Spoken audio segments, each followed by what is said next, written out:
celé, kým uprednostňujeme legálne pred morálnym právom. Neviem, o čom tu je viac. Nepochopili? Ďakujeme za príspevok. Aj to sa ráta. Dobrý večer, volám sa Radoslav Hrončo.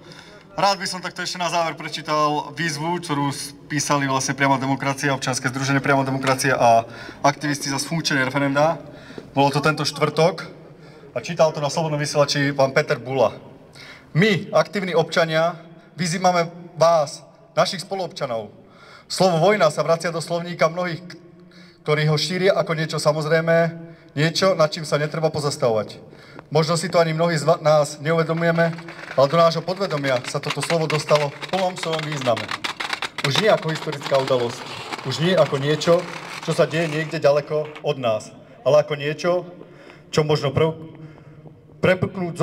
prepuknúť zo dňa na deň. Napriek referendu, v ktorom sa väčšina zúčastnených vyslovila proti vstupu Slovenska do NATO a ktoré naši politici zmarili, nás stiahli do tejto organizácie. Tolerovali sme to v naivnej predstave,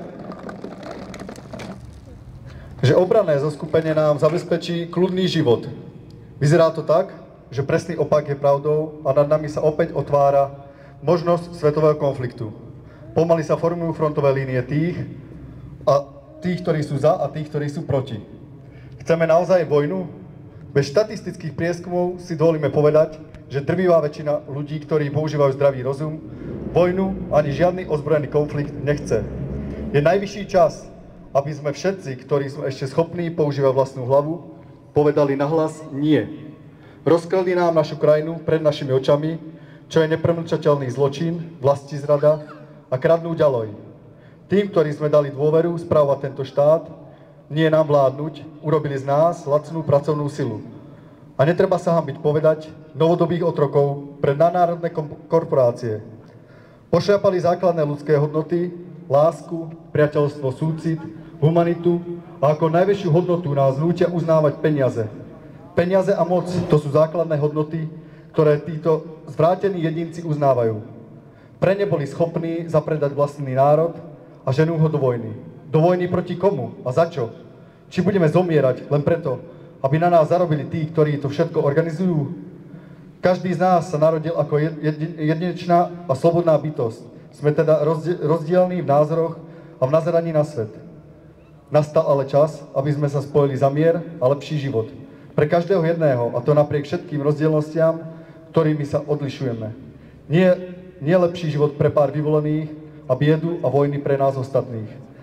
Preto my, aktívni občania, ktorí si uvedomujeme, že naše videnie sveta a naše názory, ako riešiť niektoré malé, ale aj veľké problémy sú často rozdielne, spájame svoje sily s jasným cieľom vyzvať národ slovenský. Nedovolme, aby nás neustále hrstka psychopatov zaťahovala do ďalších a ďalších konfliktov. My chceme žiť a mať zo života radosť. Nie mať strach, čo nás bude čakať zajtra. Vyzývame všetkých ľudí, ktorí zmýšľajú tak ako my, aby sa pridali. Našou jedinou záchranou je spojenie, jednota. Musíme zabudnúť na to, čo nás rozdeľuje a objavovať to, čo nás spája. Spája na nás chuť, hľadať a nájsť spôsob, ako žiť lepší život. Život bez strachu, nenávisti a závisti a iných negatívnych emócií. Žiť len tak pre radosť z toho, že sme tu na tomto prekrásnom svete, na tomto prekrásnom Slovensku. Nepočúvajme tých, ktorí štvú jeden národ proti druhému. Nedovolme, aby takéto štvavé väči vošli do našich srdc. Spojme sa, lebo toto je jediná cesta, ako sa oslobodíme z jarma, ktoré sme si nechali založiť a zmeňme správu Slovenska dobrým smerom. Takým smerom, aby žiadny občan nežil na úkor toho druhého. Aby sme si začali vážiť jeden druhého, aby sme sa navzájom počúvali a prijímali názor iných, tak aby nám na zdravý rozum hovorí, že stoja za to. Zastavme nekonečné ohlupovanie ľudí a nechajme zaznieť rôzne názory. Sú veci, o ktorých musia rozhodnúť občania a nie hrstka poslancov. Takou ústrednou témou týchto dní je náš postoj k možnému vojnovému konfliktu.